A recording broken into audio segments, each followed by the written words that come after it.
Hello guys, welcome है आपका career series के अगले वीडियो में। This video is going to be all about HR jobs, HR career, HR profile, HR courses, HR. and it's not about our journey, it will be your journey. If you want to get into HR, if you want to work in HR, आपके पास HR से related कोई experience है या नहीं है, कोई qualification है या नहीं है, HR में यहाँ से कोई सर्टिफिकेशन लेना है या नहीं लेना, हर सिनेरियो डिस्कस करेंगे, हर केस डिस्कस करेंगे, किस तरीके से हर तरह की प्रोफाइल से आप HR में एंट्री कर सकते हो और HR में अपना करियर ग्राफ सेट कर सकते हो। और सबसे ज़रूरी चीज़, अगर आप HR में आ रहे हैं तो किस तरह की प्रोफाइल के लिए आप कितना सैलरी एक्सपेक्ट कर सकते हैं, वो भी हम आपको बताएंगे इस वीडियो में। सबसे पहले तो आप वीडियो को लाइक करोगे, ओके, चैनल को सब्सक्राइब करोगे और उसके बाद से वीडियो अब शुरू करते हैं। तो सबसे पहले बात करते हैं उन लोगों की जिनके पास HR से रिलेटेड कोई job experience back from their home country या कनाडा में नहीं है और HR से रिलेटेड कोई क्वालिफिकेशन भी नहीं है, तो वो लोग कैसे HR में एंट्री कर सकते हैं। सो उसके लिए आपके पास एक जो ऑप्शन है वो ये है कि यहाँ पर आकर अपनी क्वालिफिकेशन थोड़ा सा अपग्रेड करने की या फिर किसी एक ऐसी जॉब को ढूंढने की जो एंट्री लेवल पे कैंडिडेट्स को एक्सेप्ट कर रही है। देखो, HR में एंट्री करने के लिए सबसे ईजीएस्ट रोल जो है, अब यहाँ पे मैं कोई भी प्रोफाइल अंडर एस्टिमेट नहीं कर रही हूँ क्योंकि मेरी खुद की प्रोफाइल वही है। अगर आपका कोई HR बैकग्राउंड नहीं है तो सबसे इजीली जो स्किल सेट आप अपने अंदर डेवलप कर सकते हो या फिर आप कोई जॉब में स्टार्ट कर सकते हो वो है रिक्रूटर प्रोफाइल। तो अगर हम HR में रिक्रूटमेंट की बात करें तो बहुत सारे डेजिग्नेशंस हैं, बहुत सारे रोल्स हैं जो रिक्रूटमेंट में आप कर सकते हो, starting from the recruitment administrator और रिक्रूटमेंट असिस्टेंट। तो जो लोगों के पास 1 या 2 साल का एक्सपीरियंस है अपनी कंट्री में या फिर थोड़ा बहुत रिक्रूटमेंट किया हुआ है या इस प्रोफाइल को समझते हैं या फिर यहाँ पे आकर 2 या 3 महीने का 4 महीने का रिक्रूटमेंट का कोई कोर्स कर लिया, कोई ट्रेनिंग ले ली, ऐसा कुछ भी करके आप सबसे पहले रिक्रूटमेंट असिस्टेंट की तरह या रिक्रूटमेंट एडमिनिस्ट्रेटर की जगह की तरह किसी कंसल्टिंग कंपनी में या किसी छोटे मोटे कॉर्पोरेट में आप स्टार्ट कर सकते हो। Definitely with no qualification and no experience कोई बहुत अच्छी कंपनी ब्रेक नहीं देने वाली, बट बहुत सारी एम्प्लॉयमेंट एजेंसीज हैं जो कि फ्रेशर्स को ढूंढते हैं बिकॉज फ्रेशर्स का सैलरी बेस थोड़ा कम होता है और एम्प्लॉयमेंट एजेंसीज में बहुत सारे रोल्स होते हैं जैसे कि इंटरव्यूज़ नहीं लेना बट रेज्यूमेस को सर्च करना।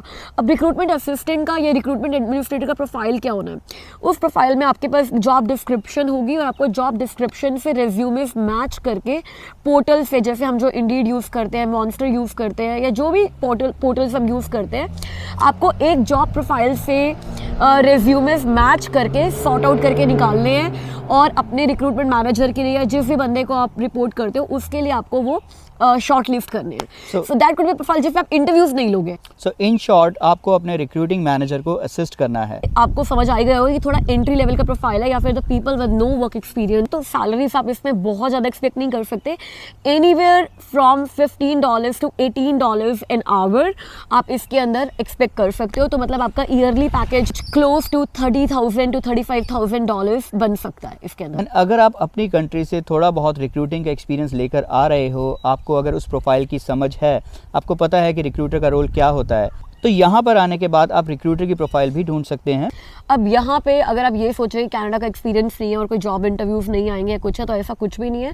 रिक्रूटर प्रोफाइल में कंसल्टिंग कंपनी से तो एटलीस्ट आपको कॉल्स आ ही जाएंगे बिकॉज वो ढूंढ ही रहे होते हैं ऐसे लोग जिनके पास अपनी कंट्री का रिच एक्सपीरियंस है। क्योंकि अगर अपनी कंट्री से 3-4 साल का एक्सपीरियंस लेकर आ रहे हो तो मतलब आपको रिक्रूटर प्रोफाइल की समझ है। रिक्रूटमेंट पूरे वर्ल्ड में हर जगह एक ही जैसी होती है कि आपको प्रोफाइल की समझ होनी चाहिए, आपको इंटरव्यूज़ लेने आने चाहिए, आपको प्रोफाइल से शॉर्ट लिस्ट करने आने चाहिए, आपका कम्युनिकेशन स्किल्स थोड़ा अच्छा होना चाहिए। क्योंकि आपके पास कनाडा का एक्सपीरियंस नहीं है तो वो आपके साथ सैलरी नेगोशिएट कर सकते हैं, तो आप बहुत ज़्यादा डिमांड में रहेंगे और इंटरव्यू कॉल्स आएंगी आपको। सो गाइज, अगर आप रिक्रूटर की प्रोफाइल के लिए अप्लाई कर रहे हो तो जो आपका एम्प्लॉयर है ही एक्सपेक्ट्स फ्रॉम यू कि आप एक कैंडिडेट का इंटरव्यू ले सकते हैं। You can ask the right question to the right people.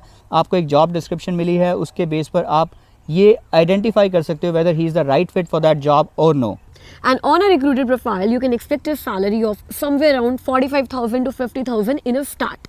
मतलब ये कनाडा में आपकी फर्स्ट जॉब की एज अ रिक्रूटर हम बात कर रहे हैं, और एक बार आपको कनाडा में 1-2 साल का एक्सपीरियंस हो जाए एज अ रिक्रूटर, आपको यहाँ के एम्प्लॉयमेंट लॉज की थोड़ी समझ में आ जाए, यहाँ पे किस तरह के प्रोफाइल्स कैसे शॉर्टलिस्ट करते हैं, क्या क्या पोर्टल्स यूज़ करते हैं, उनकी समझ में आ जाए, तो आप डेफिनेटली रिक्रूटमेंट स्पेशलिस्ट रोल के लिए आप अप्लाई कर सकते हो, which is my current role. और रिक्रूटमेंट स्पेशलिस्ट प्रोफाइल में you have a bit senior role. अब दे एक्सपेक्ट कि आप जो प्रोफाइल्स दे रहे हो उनको सीधा कंसर्न मैनेजर्स के पास शॉर्टलिस्ट करके भेजकर फाइनल इंटरव्यूज़ हो सकते हैं, या फिर आपके बेस पर ही सिर्फ आपके शॉर्टलिस्टिंग प्रोफाइल्स को ही, अगर आप कंसल्टिंग कंपनी में काम करते हो तो वो सीधा क्लाइंट्स को फॉरवर्ड कर सकते हैं. तो it's a bit senior role, और उस पर डेफिनेटली आप anywhere between 55,000 to 65,000 in an year आप एक्सपेक्ट कर सकते हो इस रोल में. तो रिक्रूटमेंट असिस्टेंट और recruitment administrator to recruitment specialist और रिक्रूटमेंट मैनेजर, ये आपका करियर ग्राफ रहेगा रिक्रूटर रोल में.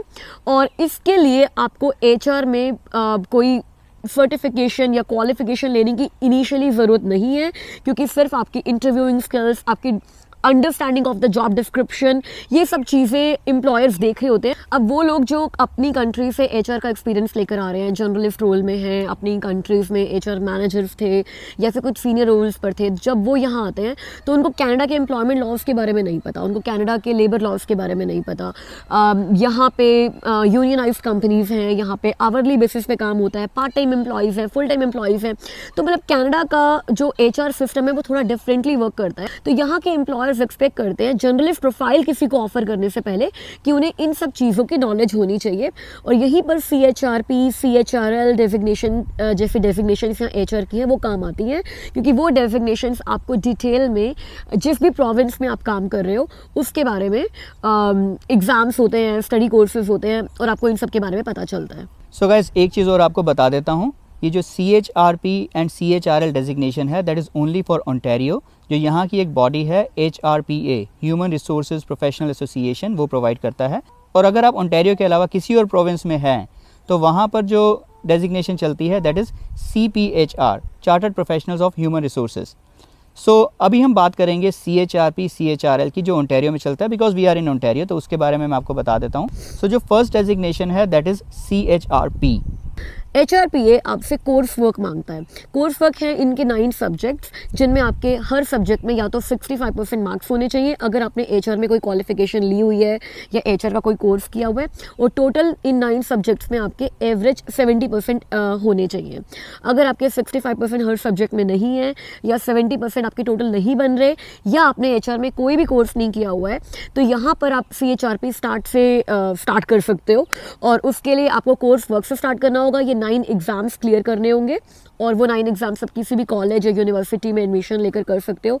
जैसे कि अमित ने भी CHRP डेजिग्नेशन लिया हुआ है, तो उन्होंने अपने ये 9 कोर्सेज जो हैं यहाँ पे हम्बर कॉलेज से किए थे. पर कोर्स आप 300 to 350 आई थिंक, राइट, इतना फीस भरते हो, और ये 9 एग्ज़ाम्स आप क्लियर करोगे with average of 70% in total. Right. और ये 9 एग्ज़ाम्स करने के बाद आपको 2 और एग्ज़ाम देने हैं. One is knowledge exam and second is employment law exam. मतलब कोर्स वर्क कंप्लीट करने के बाद और नॉलेज एग्जाम देने के बाद, एम्प्लॉयमेंट लॉ एग्जाम क्लियर करने के बाद आपको CHRP डेजिग्नेशन मिल जाती है. अब इससे नेक्स्ट लेवल आता है CHRL, that is certified human resources leader. ये एक्सपीरियंस लोगों के लिए है जिन्होंने HR में 3-4 साल का एक्सपीरियंस है, जिनके पास लीडर रोल पे या फिर प्रोफेशनल सीनियर रोल पर उन्होंने काम किया हुआ है, लाइक मैनेजरियल रोल पे काम किया हुआ है, तो वो लोग CHRL डेजिग्नेशन अप्लाई करने के लिए एलिजिबल हैं. तो they need minimum of 3 years of professional experience in HR for this designation. They have one more designation I must tell you, that is CHRE, that is for the executive. Super senior level. So अगर आपके पास आपकी country से कोई ऐसा experience है या किसी भी कंट्री से है जिसमें आपने एक कंपनी की लीडरशिप को हैंडल किया है, जिसमें आप कंपनी के डिसीजन मेकिंग में इन्वॉल्व थे, जिसमें आप कंपनी की बजटिंग में इन्वॉल्व थे, and you have significant experience in that kind of role, तो आप CHRE डेजिग्नेशन के लिए HRPA को रिक्वेस्ट कर सकते हैं. You have to fill one application form for that, और उस एप्लीकेशन को HRPA रिव्यू करेंगे, वो आपके वर्क एक्सपीरियंस को रिव्यू करेंगे, और उसके बाद वो डिसाइड करेंगे कि ये CHRE जैसी प्रेस्टिजियस डेजिग्नेशन आपको देनी है या नहीं देनी है. और अगर CHRE डेजिग्नेशन मिल गई तो आप यहाँ ओंटारियो में भी काफ़ी बड़ी बड़ी कंपनीज़ के काफ़ी सीनियर रोल्स पे भी अप्लाई कर सकते हो. अब जैसे कि मैंने आपको बताया था कि बाकी सब प्रोविंसेस में ये सब डेजिग्नेशंस नहीं चलती. They have a different designation which is CPHR, chartered professionals of human resources. अब वो जो डेजिग्नेशन है उसका जो स्ट्रक्चर है वो भी ऑलमोस्ट इसी की तरह ही है। आपको पहले कुछ सब्जेक्ट्स लर्न करने पड़ते हैं, आप उसके एग्ज़ाम देते हैं, उसके बाद एक नॉलेज एग्ज़ाम होता है, सो ऑलमोस्ट सेम। और इसके अलावा मतलब कई लोग अब नीचे कमेंट्स करेंगे कि हमने HR में MBA किया हुआ है, हमने ये किया हुआ है, वो किया हुआ है, तो अब उसका क्या है। तो HRPA हर केस को इंडिविजुअल बेसिस पे रिव्यू करता है। तो अगर आपने अपनी यूनिवर्सिटी से कुछ HR के कोर्सेज किए हुए हैं तो आपको HRPA को लिखना होगा। They will check your university, they will check the courses you have done in the marks, probably हो सकता है आपको कोर्स वर्क से वो एग्जेम्प्ट कर दे और आप सीधा नॉलेज बेस्ड एग्जाम दे सकते हो। अब ऐसा नहीं है कि ओंटारियो में या किसी भी प्रोविंस में जर्नलिस्ट रोल में HR में एंट्री करने के लिए हमने ये तो बताया नहीं कि जर्नलिस्ट रोल में आप करते क्या हो। ओके, तो एक तो हमने रिक्रूटर बताया ही था आपको कि रिक्रूटर में आप आपके पास जॉब डिस्क्रिप्शंस आती हैं और आप लोगों को आइडेंटिफाई करते हो, उनके इंटरव्यूज़ लेते हो और अब कंसर्निंग मैनेजर्स को भेजते हो, है ना। और जर्नलिस्ट प्रोफाइल में आप कंपनीज़ के जर्नलिस्ट रोल को हैंडल करते हो। वाह, what a designation. I mean आप उसमें पे रोल हैंडल करते हो, आप पॉलिसीज़ एंड प्रोसीजर्स बनाते हो, आप एम्प्लॉयमेंट रिलेशंस हैंडल करते हो। और क्या करते हैं जी journalist profile? Onboarding, offboarding, exit interviews. तो मतलब जो भी HR रिलेटेड वर्क है आपके कंपनी में अदर देन रिक्रूटमेंट, वो जर्नलिस्ट प्रोफाइल कैटेगरी में आता है। एक और चीज़ आपके दिमाग में आ रही होगी कि ये CHRP CHRL डेजिग्नेशन लेना क्या इतना ज़रूरी है। तो गाइस डिपेंड करता है कि आप किस रोल पे हैं और किस लेवल पे हैं। अगर आप अपने करियर के इनिशियल लेवल पे हैं, आप एक रिक्रूटर प्रोफाइल पे हैं या फिर आप एक HR असिस्टेंट के रोल पे हैं, HR जर्नलिस्ट के रोल पे हैं, मे बी इनिशियली आपको इसकी ज़रूरत ना पड़े। या फिर आपने अगर ओंटारियो से ही पढ़ाई की हुई है, आपने HR में पोस्ट ग्रेजुएशन किया हुआ है या ग्रेजुएशन किया हुआ है और ओंटारियो से किया हुआ है, तो आपने वहाँ के एम्प्लॉयमेंट लॉज और आपने लेबर लॉज पढ़े ही हुए हैं। तो अगर आपकी डिग्री, आपकी पढ़ाई कनाडा से है तो they don't ask for it, आप तब भी एलिजिबल हो अप्लाई करने के लिए। बट अगर आपका फॉरेन एक्सपीरियंस है सारा और यहाँ के एम्प्लॉयमेंट लॉज या लेबर लॉज पढ़े ही नहीं हुए आपने, तो आप खुद सोचो यार कि फिर जर्नलिस्ट प्रोफाइल पे फिर आप कैसे करोगे, क्या करोगे। तो then you need it, but it's not compulsory but people prefer it. और ये मैंने देखा ही है, हम दोनों खुद HR रोल में और हमारे बाद हमारे बहुत सारे फ्रेंड्स जो HR में थे कनाडा में आए।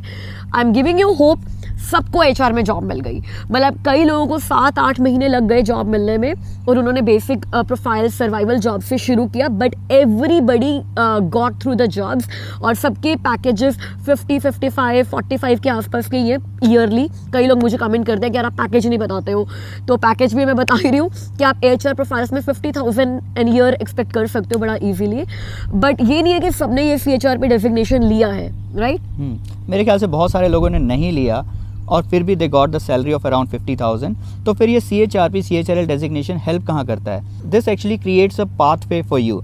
अगर आपको अपने करियर में आगे जाना है, अगर आपका टारगेट जो है that is the senior role, तो अगर आप रिक्रूटर प्रोफाइल पे भी हैं तो भी साथ साथ अगर ये करते रहेंगे, it is better for you, क्योंकि जब तक आप ये फिनिश करोगे you will become eligible to apply for those jobs जिसमें एक्चुअल में CHRP CHRL डेजिग्नेशन मांगी हुई है। मैंने बहुत सारे जर्नलिस्ट प्रोफाइल पे जब हम लोग कनाडा में आए थे तो हमने देखे थे, इनफैक्ट अमित का तो जर्नलिस्ट प्रोफाइल ही था, तो हम लोग जब जॉब डिस्क्रिप्शन देखते थे तो उनमें मतलब 70 to 80% ऑफ जॉब्स पे आपको ये लिखा हुआ ही मिलेगा कि CHRP डेजिग्नेशन प्रेफर्ड।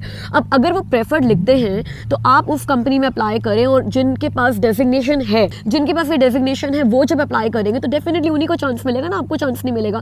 तो ऐसा नहीं है कि अगर आप कनाडा में नए आए हो और आपके पास ये डेजिग्नेशन नहीं है तो आपको HR में जॉब नहीं मिल सकती।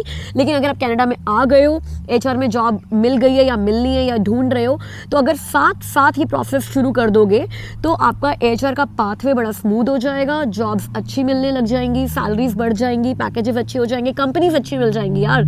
तो इसीलिए ये डेजिग्नेशन लेना प्रेफर्ड है।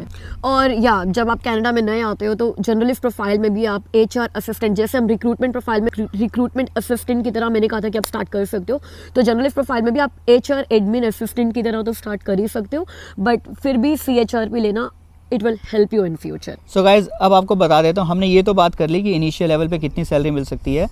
So for the senior levels, for the managerial levels, जो यहाँ पर HR में सैलरी है that is anything between 80,000 to 120,000 yearly. और अगर आप एग्जीक्यूटिव लेवल पे चले जाते हैं तो you can expect anything around $200,000 as well. या बट उसके लिए बहुत सारा एक्सपीरियंस चाहिए। लाइक जब आपको कनाडा का 2-3 साल का एक्सपीरियंस हो जाएगा, राइट, तो रिक्रूटमेंट स्पेशलिस्ट प्रोफाइल हो या फिर HR जर्नलिस्ट प्रोफाइल हो, तो anywhere between 60,000 to 80,000 90,000 per year आपका ये सैलरी पैकेज रहता है। और स्टार्ट में तो बता ही दिया आपको 45 to 50 to 55,000 डिपेंडिंग अपॉन आपका इंटरव्यू कैसा रहा, आपने कितना कॉन्फिडेंस दिखाया इंटरव्यू में, और कितना depending upon your ability and skill set you can target. So that was all about HR jobs in Canada and how you can make your career in HR in Canada. अगर कुछ questions हो आपके, एक update है आपके लिए, मैंने अपना Instagram हैंडल चेंज कर लिया है, वही Instagram हैंडल है, बस उसका नाम चेंज कर दिया है। Now it is Chit Chat with Shilpa. So guys, इस वीडियो में इतना ही। अब हम आपसे मिलेंगे अगली वीडियो में, तब तक के लिए अपना ध्यान रखिए। इस वीडियो को लाइक कर दीजिए, चैनल को सब्सक्राइब कर दीजिए, और आपको और जो भी टॉपिक पे वीडियो चाहिए हमें बताइए, we will make more videos. इस करियर सीरीज की इस वीडियो को यहीं पे खत्म करते हैं। Bye bye, take care guys, bye bye.